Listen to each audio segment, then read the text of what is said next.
So hello mga kaibon, so nandito na naman tayo sa aking aviary at i-share na naman po akong experience about sa kakatail. So ayan mga kaibon, meron akong kakatail dito na pair. So basal sila. So ngayon ipapakita ko muna sa inyo para dun ko i-kwento sa inyo yung pangyayari yung naging experience ko. So ayan muna. So ayan mga kaibon, ito yung cock. So ayan mga kaibon, may pair siya nasa loob, may egg na sila, naglilimlim. So ito i-crack siya. At nakita ko sa kanya, hindi siya naglilimlim mga kaibon.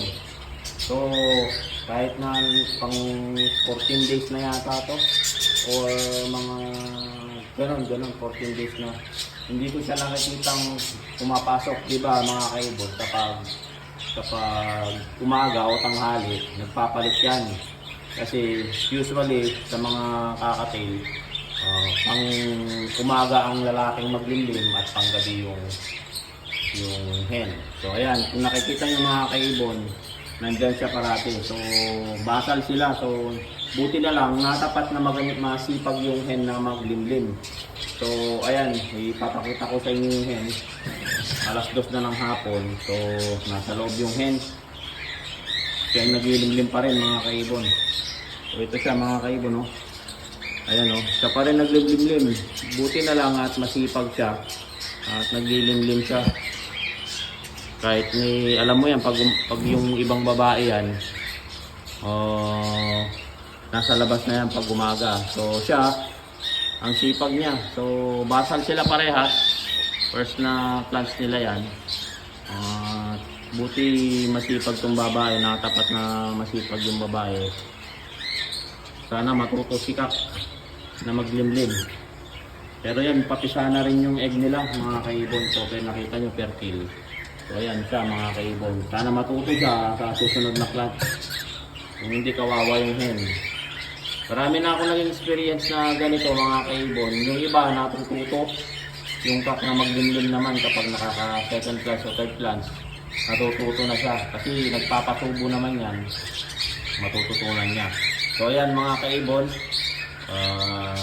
Share ko lang po yung experience. Ayan, nakita nyo mga kaibon, na-share ko lang po yun kasi hindi naglilimlim yung kak talaga. So sana makatulong sa inyo yung tip na naibigay ko. Sana ganun din kung may sitwasyon na ganun. Sana matapat na yung hen is masipag. Kasi may hen na din na talagang lumalabas sa tanghali. Gabi lang siya pumapasok. Makakasurvive yung egg kapag halimbawang tag-init, makakasurvive siya. Pero kapag tag-ulan, kung hindi papasukan ng tanghali yan, lalamigin yung egg. So okay lang kung tag-init. Ito naman, natapat na masipag yung hen.